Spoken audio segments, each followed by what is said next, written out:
Hello and welcome to Emerald Meadows, your one-stop channel for all things RC, quilting, and sometimes 3D printing. Today we're going to be talking about mitts.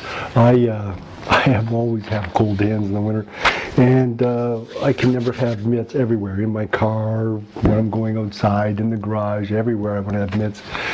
I thought I'd share with you, this is more of a Serger design. We're going to be doing this project on the Serger, and I will put up the one-size-fit-all mitt pattern up on the web, and there'll be a link to it on this YouTube channel. And today we're going to be talking about how we're going to make these. You need start with a really nice weight polar fleece and some ribbing fabric. I kind of just go by the feel on how well the ribbing stretches. That's kind of my acid test. I know there's many different types of ribbing. I don't really understand all of them, but some ribbing and some polar fleece. The pattern for the one-size-fit-all adult pattern. These will be up on the website, and so you can copy the pattern down and use it. So let's get started by laying out our pattern and then cutting them. Okay, now since I'm going to be making two mitts, I keep my fabric folded, so I'm going to cut two out at the same time, and because I need two of everything, left and right.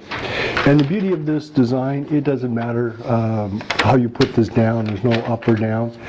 You'll see in a minute that it kind of doesn't matter which way you do things. I do tend to try to lay them out so that they're using the space as economically as possible. Like I'll put those together and so that they're down there. So that's kind of my design, and I'm going to use my rotary cutter.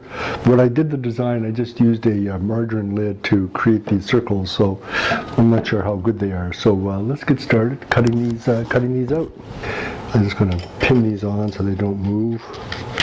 Notice I have the stretch line there because the fabric, you need to make sure that you're making sure that the stretch in the fabric is going from in the direction that I have on the pattern.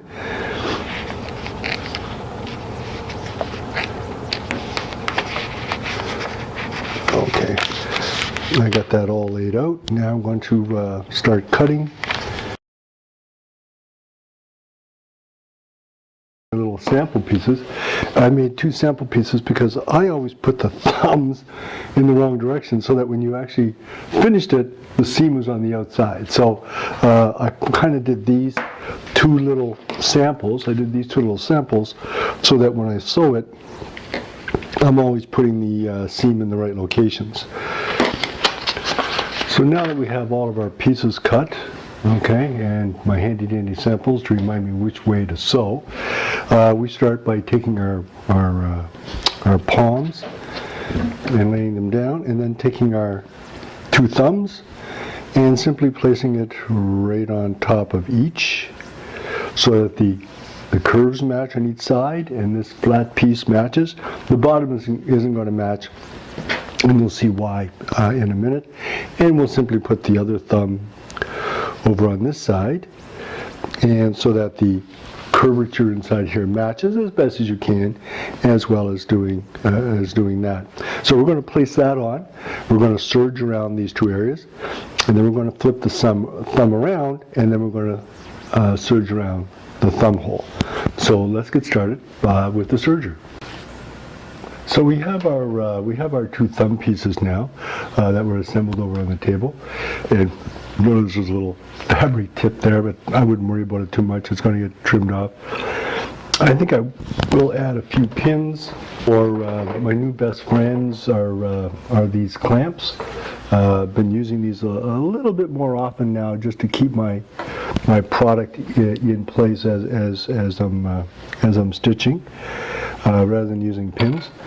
And this is a serger. Now it doesn't matter which way you start.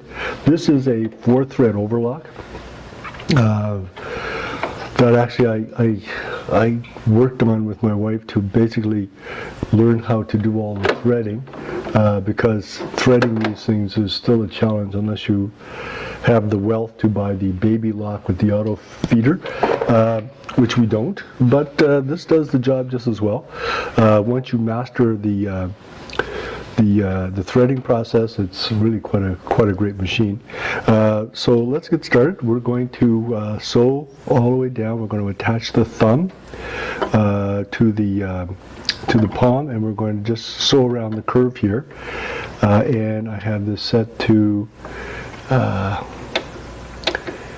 knit medium, automatic. I'm going to adjust my tensions as it tells me to. And I am ready to go. That's how easy it is to use the Serger. Everything is listed up here as to what my settings are, and that's all you need to do. Oh, foot down.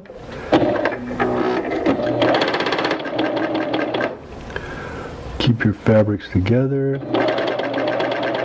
And since this woven product stretches so nicely, you can just actually kind of manhandle it around the corners, or lady handle it around the corners to get it to work. And you can see that a little bit of the fabric is being cut off. That's okay, ain't gonna matter.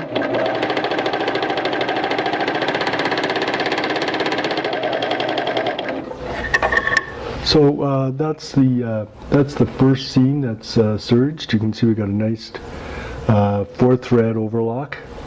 Looks really nice. Now I'm going to do the other side. I have both of the thumbs and palms put together. Now what we have to do is we have to stitch over the thumbs, and this is where I normally make mistakes. So I have to go back to my handy dandy patterns.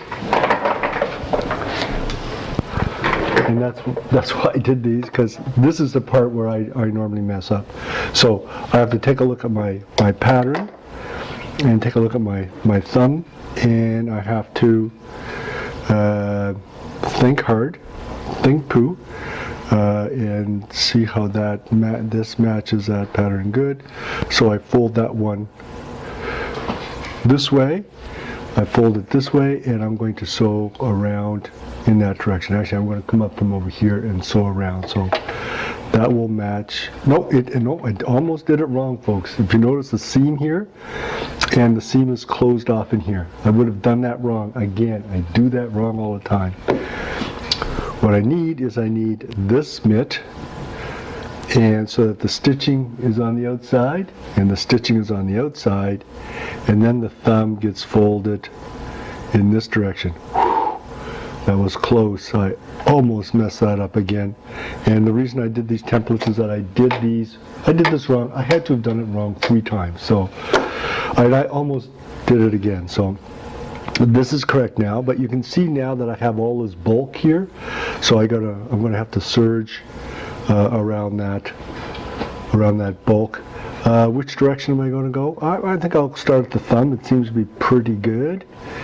And that serger thread will just get cut off, and foot up, get it in, get her down. Again, this you can stretch this around in the right direction.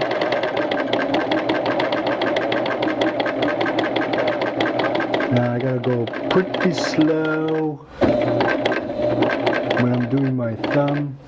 I may even lift up my foot.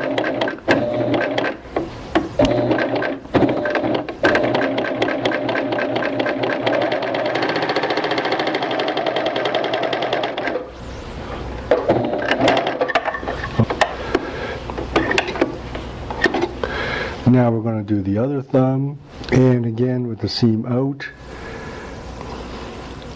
and I'm going to just look at my model one time just to make sure I'm going to be doing this right.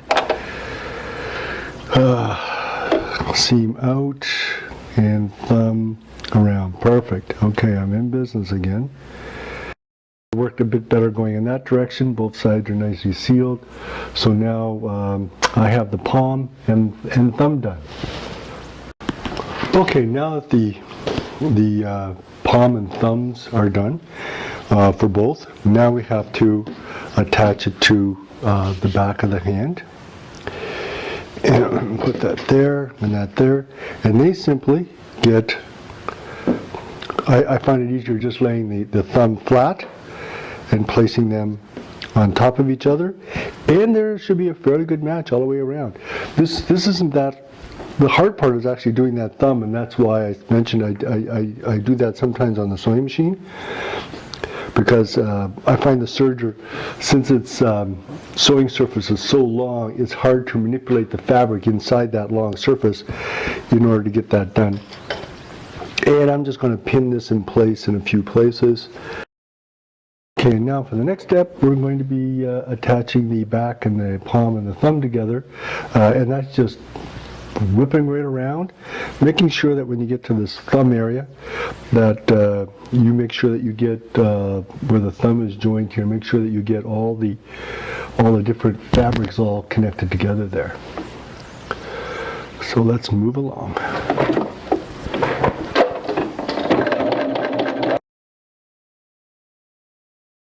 Okay, there we have it. We got our 2 base mitts without the ribbing on the bottom done already. That was pretty quick. So now let's go take a look at how we're going to do the ribbing. Now that we have the basic mitts done, the backs and the palm and the thumbs already sewn, now we have to go on to the ribbing. And this is what the ribbing is going to look like when we're done.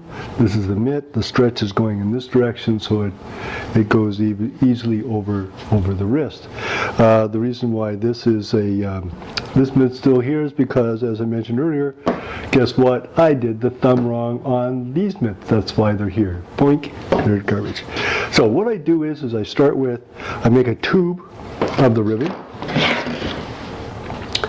I make a tube like this here, and making sure the stretch is in this direction.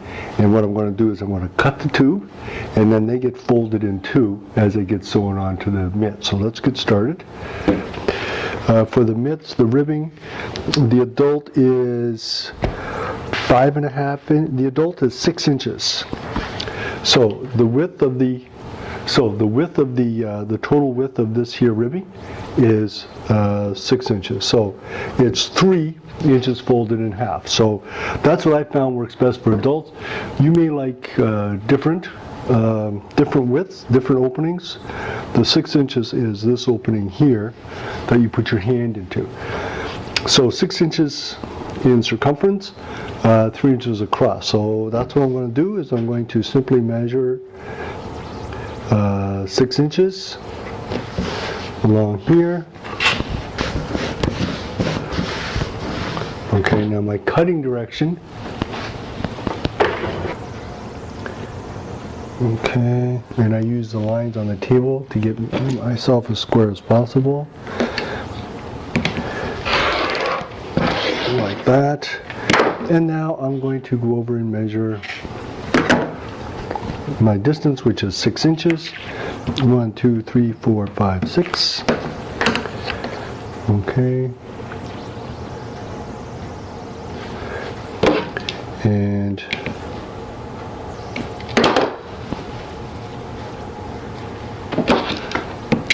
simply trim up here at 6 inches, like so, and that's going to give me a fairly long tube.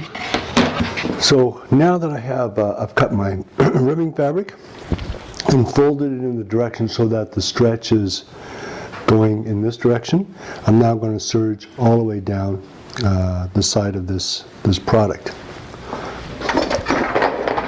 4 thread, woven medium, automatic, and it is N, N, N. So this is N, N, N, everything is N, which I'm assuming is neutral. So everything is now on N based on what it said. Lifting my foot up, lining up my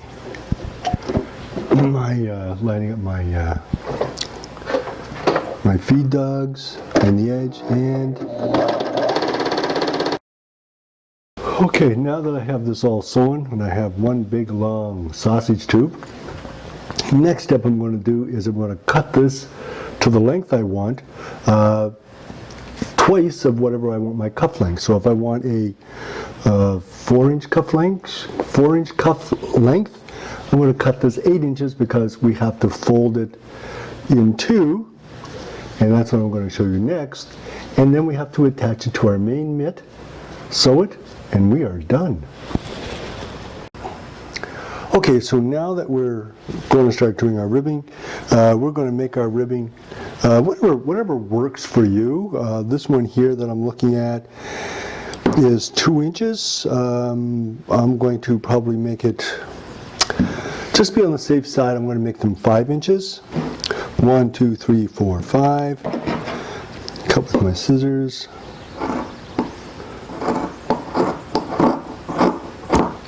Number 1.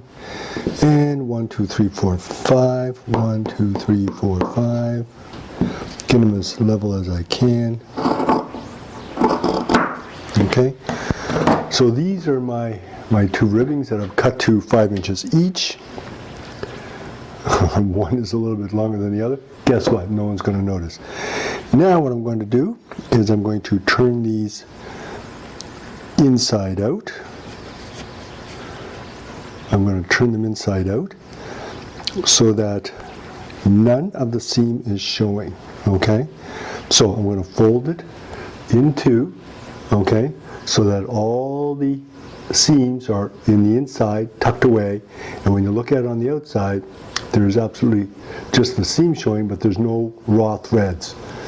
Okay, now before I put the cuffs into the mitt, I cut the mitts down to the length I desire, okay? And in my notes, I show that my preferred length is 9 inches. 1, 2, 3, 4, 5, 6, 7, 8, 9. So you can see, this is where I'm going to cut. So that's why it doesn't matter too much down here, because guess what? You're cutting it off at the 9-inch mark. And you're going to do the same thing to the other mitt. 1, 2, 3, 4, 5, 6, 7, 8, 9 inches. This gives it nice and square. Now that we've trimmed our mitts off to the desired length, we're now going to start installing our cuffs on the inside. Okay, so this mitt is still, the mitt is still inside out.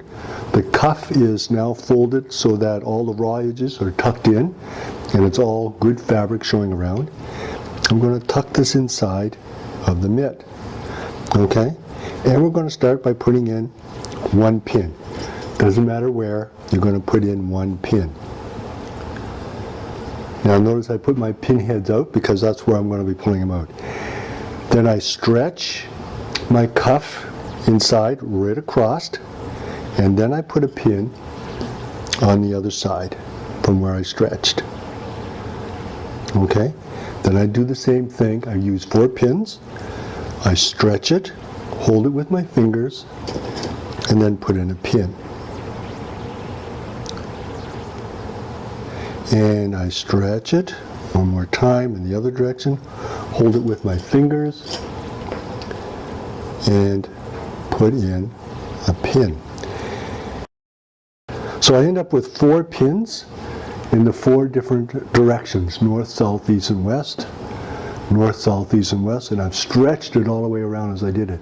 Now let's go over and serge this in place, and then we're done.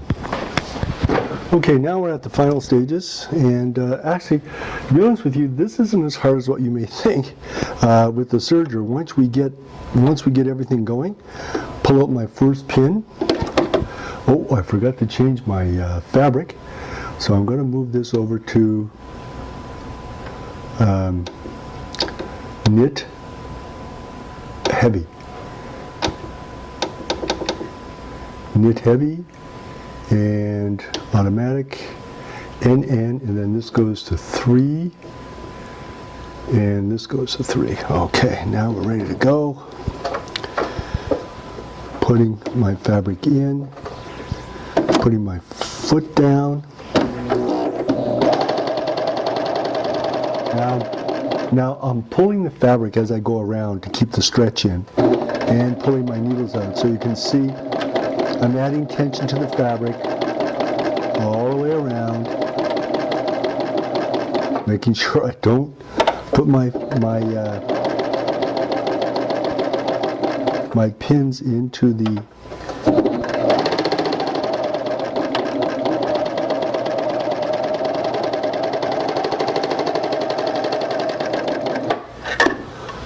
and whoops, didn't cut all my threads. Okay, voila, we now have the serge knit, and when we turn it right side out, the cuff is there, and our handy dandy thumb hole is there, and our finished mitt is there with a nice warm cuff. That's as easy as it gets. And they're warm. I love them. They're super warm. And even got a nice bit of a pattern there. So that is a serge mitts. I hope you enjoyed this video today on how to do the serge mitts. It was kind of a fun project. I actually do these up pretty quickly. Like I said, I put them everywhere because my hands are bloody cold most of the times. And what I do is, just to finish them off, I cut off all those serged ends, and I actually put on thread lock to keep the serged threads from unraveling. You don't feel it on the inside, but what you end up with is a handy dandy pair of mitts that are warm and comfy. Now this video was basically to show you how to do this on the serger. The next video is how are you going to do this on the sewing machine. Isn't that much difference, but I'll do a short video. I prefer the serger because it's like express, right? You saw how quick it was to go through and do the work on the serger. I mean, I always liked using it. Once I learned how to use the serger, it was phenomenal. So I hope you enjoyed this video today. If you did, say like. And if you enjoy this type of video, please subscribe to my channel. Thank you for joining me today, and have a great day. Bye-bye.